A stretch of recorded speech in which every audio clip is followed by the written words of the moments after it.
آپ کے ذہن میں یہ ہوگا کہ جو میرا وقت ہے وہ گزر جائے، جس طرح مرضی میں ظلم کروں، جو مرضی میں کرتا رہوں، اس کے بعد اگر میں چلا بھی جاؤں گا، لیکن آپ کی نسل کو کس طرح لوگ یاد رکھیں؟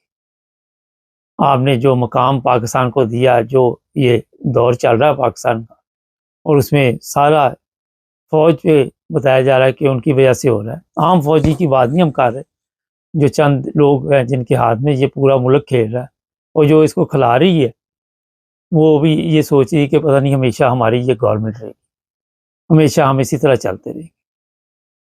جو قرآن آپ پڑھ کے سناتے ہیں، اسی میں لکھا ہوا ہے کہ آپ سے پہلے ایسی قومیں تباہ کر دی گئی جو عدل و انصاف نہیں کرتی۔ کبھی وہاں پہ بھی نظر ڈال لیں۔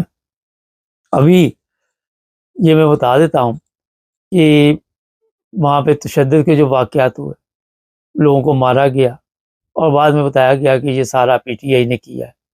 پولیس جس طرح وہاں پہ بڑی بڑی گاڑیاں لے کے پہنچی ہوئی تھی، وہاں سے آپ اندازہ لگا سکتے کہ کتنے پرامن لوگ ہیں ہم، کتنے ہمارے اوپر جو لوگ اسلام کے ٹھیکیدار ہیں، انہوں نے تربیت کے جو کام کیے ہوئے ہیں، ہمارے دماغوں میں کس طرح گھوم رہے ہیں۔ یہاں سے آپ یہ حساب لگا سکتے ہیں کہ اسلام کا قلعہ جسے ہم کہتے ہیں، وہاں پہ ایک الیکشن ہم عدل و انصاف کے ساتھ بھی نہیں کروا سکتے، پرامن بھی نہیں کروا سکتے۔ مقدمے بنے دہشت گردی کے، کسی کے اوپر کوئی، کسی کے اوپر کوئی، اور پھر جو عدالتوں میں منڈی چلے گی وہ آپ کو بعد میں پتہ چلتا رہے۔ لیکن دعوے ہمارے یہ ہے کہ ہم دشمن کے ساتھ ایسے مقابلہ کریں گے کہ اس کو نیست و نابود کر دیں۔ آپس میں ہماری یہ حالت ہے کہ اکٹھے ہم آرام سے، کل ویڈیوز بھی دیکھنے میں آئی جس طرح پی ٹی آئی کے جو وہاں پہ لوگ تھے ان کو باہر نکالا گیا، اور پھر الیکشن چوری کرنے کا مکمل جو پہلا پروگرام تھا اس پر عمل کیا گیا۔ ہر چیز واضح نظر آ رہی سوشل میڈیا، لیکن پھر بھی ہو سکتا ہے ہمارے جو بڑے لوگ ہیں وہاں پہ جن کے سسٹم میں ملک چل رہا ہے، وہ تھوڑی دیر بعد یا 2-3 دن بعد قوم کو مبارکباد دیں گے کہ بڑے پرامن طریقے کے ساتھ یہ الیکشن جو ہے صاف اور شفاف ہوئے۔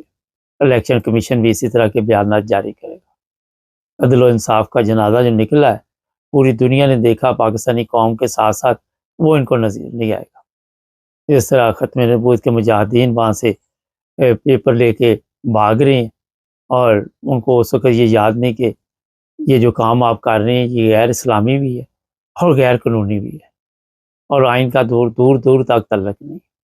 کل میں دیکھ رہا تھا فضل الرحمان بھی بڑا جوش میں آیا ہوا تھا، اور یہ وہ منافق آدمی ہے جس کی وجہ سے آج عدالتیں جو ہیں وہ بے بس ہو گئی، عدالتوں کا سسٹم بے بس ہو گیا، اور اب آ کے اس کو آئین اور قانون یاد آ گیا۔ اس طرح کے منافقین جب تک پاکستان میں کہیں پہ بھی بیٹھے ہوئے ہیں، کسی بھی ادارے میں بھی بیٹھے ہوئے، اس وقت آپ پاکستان کی حالت درست نہیں دیکھ سکتے، نہ پاکستانی قوم کی حالت ٹھیک ہو سکتی۔ لوگوں کو اسی طرح ذلت اور رسوائی کا سامنا کرنا پڑے گا۔ پچھلے دنوں میں نے ایک ویڈیو آپ کو دکھائی تھی جرمنی الیکشن کی، اور میں نے بھی وہاں پہ ووٹ ڈالا تھا۔ پتہ ہی نہیں چل رہا تھا یہاں الیکشن ہو رہی، پتہ ہی نہیں چل رہا تھا کہ کوئی یہاں پہ ووٹنگ ہو رہی۔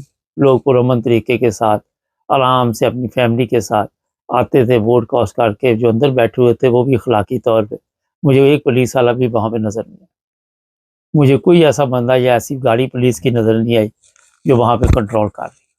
ہماری طرح نہیں، بختر بنگ گاڑیاں لگی ہوئی ہیں، فوج کی گاڑیاں لگی ہوئی ہے، پولیس کی گاڑیاں لگی ہوئی ہیں، اور ہمارا ملک اسلام کا قلعہ، اور یہ جو ہے یہ جناب مسلمان نہیں۔ اندازہ لگا لے یہاں سے اپنی حالت کا۔ اگر کسی کو شرم آئے تو کامنٹس میں لکھیے گا، اور بہت کم لوگ ہیں جن کو آتی ہے، اور یہی سب سے بڑی وجہ ہے کہ جب تک آپ کو شرم نہیں آئے گی، جب تک آپ کو سوچ یہ مجبور نہیں کرے گی، آپ کے ضمیر ملامت نہیں کریں گے، آپ کو اچھائی اور برائی میں فرق نظر نہیں آئے گا۔ آپ برائی کو اچھائی سمجھتے رہیں گے، اور قوم کی حالت یہی ہے، ان کو جو بھی برائی نظر آتی ہے وہ سمجھتے یہی اچھائی ہے، یہی سب کچھ ہے، یہی سب کچھ اسلام ہے۔ اب آ کے وہ قرآن مجید کی حدیثیں پیش کی جائیں گی، اور پھر لوگوں کو گمراہ کیا جائے گا۔ ندی چینل کو سبسکرائب کر لیں، جڑے رہیں ہمارے ساتھ تاکہ اور بھی پروگرام دیکھتے رہیں۔